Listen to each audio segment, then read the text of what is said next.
गुरु प्यारी साध संगत जी, नमस्कार जी। आप सब कैसे हो? आशा करती हूँ बाबा जी के श्री चरणों में अरदास करती हूँ कि मालिक की कृपा से, निरंकार दातार की मेहरबानी से आप सब बहुत खुश होंगे, मौज बहार में होंगे और अवश्य ही भजन सिमरन में होंगे। साध संगत जी, मैं हाजिर हूँ आज आप सभी से एक बहुत ही खूबसूरत साखी साझा करने के लिए। उम्मीद करती हूँ ये साखी आप सभी को बहुत पसंद आएगी। तो साथ संगत जी, चलिए आइए समय ना गवाते हुए शुरू करते हैं जी। साथ संगत जी, काशी नरेश कई बार रविदास जी के दर्शन करने उनकी कुटिया पर आते थे। भक्त रविदास जी के दर्शन करने उनकी कुटिया पर आते थे। एक बार भक्त रविदास जी ध्यान में बैठे थे, मानसी सेवा कर रहे थे और अपना काम भी कर रहे थे। काशी नरेश ने प्रणाम किया और कुछ देर बैठे और जब चलने को हुए तो प्रसाद तो रविदास जी के पास चमड़ा धोने का जो एक पात्र जिसमें जल भरा रहता था, उसमें से अंजलि भर के जल काशी नरेश को दिया। साध संगत जी, राजा ने जल तो ले लिया, लेकिन अब करे क्या? चमड़े का पानी अब पिए कैसे और फेंके भी कैसे? तो करे क्या? तो राजा ने पीने का नाटक किया। समझ ही नहीं आ रहा था राजा को कि क्या करे, पिए कैसे और फेंके भी तो कैसे, क्या करे। राजा ने पीने का नाटक किया और हाथ ऊपर उठाकर अंजलि का जल मुंह में नहीं डाला, सारा जल कोट की बाह में अंदर कर लिया। बात आ गई हो कोट में, बात आ गई हो गई कोट में। जब उसके लाल दाग आ गए तो राजा ने कोट धोने को दिया। धोबी जब धो रहा था तो दाग जा ही नहीं रहा था। धोबी ने दाग दांत से खुरचने की कोशिश की तो धोबी को एकदम से भावावेश आ गया। धोबी तो पागल हो गया, नाचने लगा। काशी नरेश के पास बात पहुंची तो वह समझ गए कि भूल हो गई। काशी नरेश फिर रविदास जी के पास कुटिया पर पहुंचे और कहा कि रविदास जी, वो चरना अमृत चाहिए ठाकुर जी का।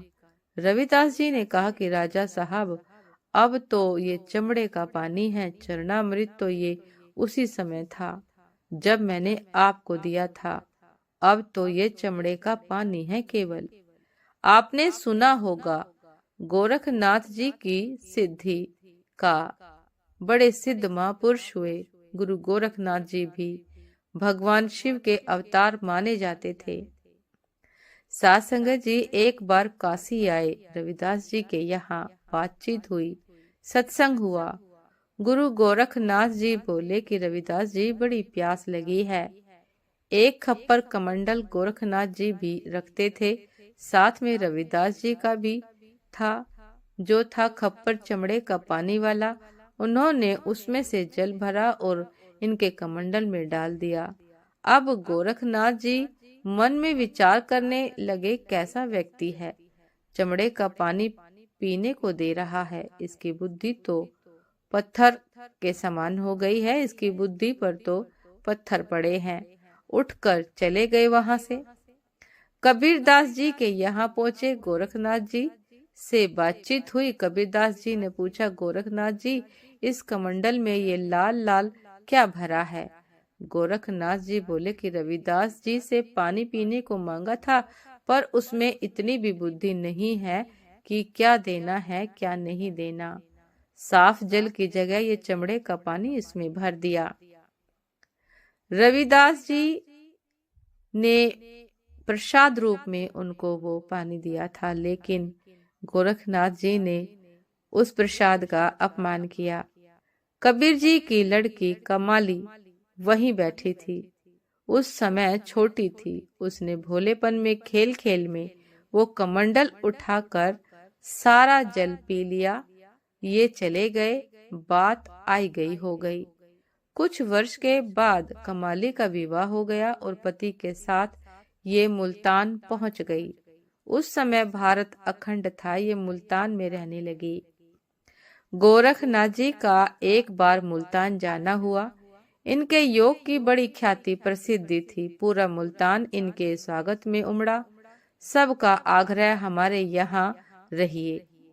सब आग्रह करने लगे कि हमारे यहाँ रहिए, हमारे यहाँ भोजन करिए। लेकिन इनकी एक शर्त थी, जो भी मेरे इस कमंडल को भर देगा मैं उसी के यहाँ रुकूंगा और उसी के भोजन ग्रहण करूंगा। बड़े बड़े धनपति इनके कमंडल को भर नहीं पाए। ये समाचार कमाली के पास पहुंचा। महिलाओं में चर्चा हो रही थी कि कोई ऐसे बाबा आए हैं जिनका कमंडल कोई नहीं भर पा रहा।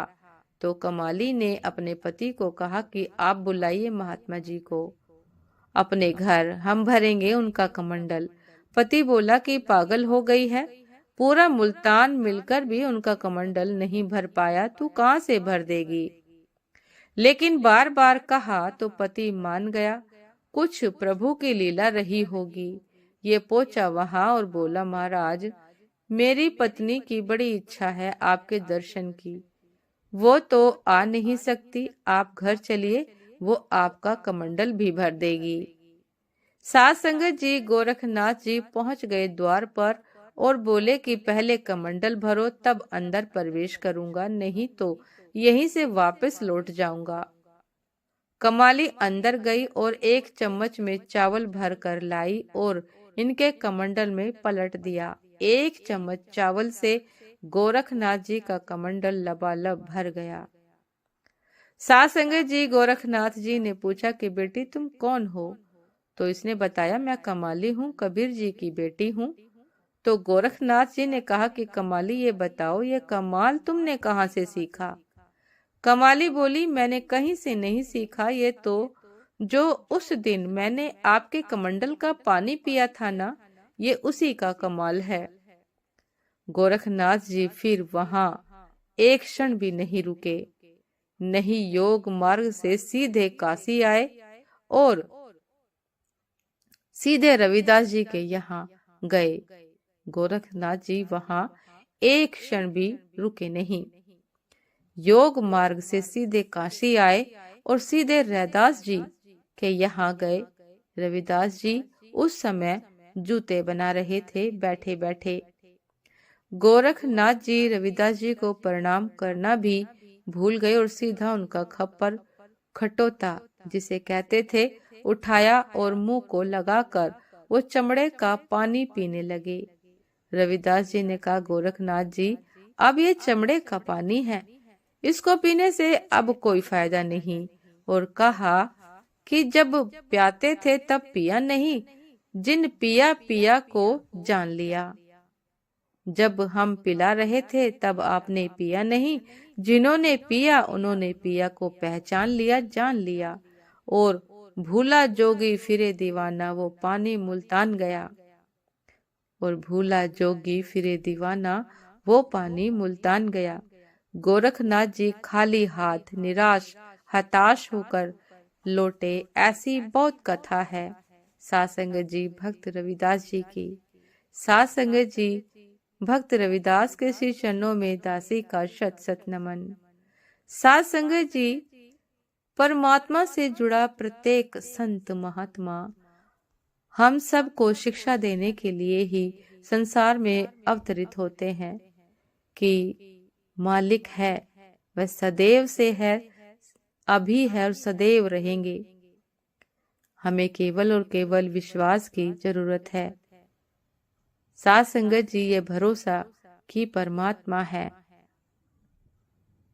इस बात का विश्वास दिलाने के लिए ही संत महात्मा धरती पर अवतरित होते हैं कि हम जैसे व्यक्तियों को सही मार्ग दिखा सकें, सही रास्ता दिखा सकें। तो साध संगत जी उम्मीद करती हूँ ये साखी आप सभी को बहुत पसंद आई होगी। यदि पसंद आई हो साध संगत जी तो लाइक कमेंट शेयर करना ना भूलिएगा। चैनल पर जो भी नए हैं कृपा करके सब्सक्राइब कर लीजिएगा ताकि चैनल पर मिलने वाली सभी शब्द साखियों की अपडेट आप सभी को समय पर मिलती रहे। साध संगत जी आप हमें इंस्टाग्राम पर भी फॉलो कर सकते हैं। इंस्टाग्राम का लिंक डिस्क्रिप्शन बॉक्स में दिया गया है। तो साध संगत जी आपसे फिर मुलाकात होती है एक नए शब्द साखी के साथ, एक नए विचार के साथ। तब तक के लिए दासी को इजाजत दीजिए। नमस्कार जी। सदा खुश रहिए, मुस्कुराते रहिए, भजन सिमरन अवश्य करते रहिए। संतों का, महात्माओं का सदैव आदर कीजिए। नमस्कार जी।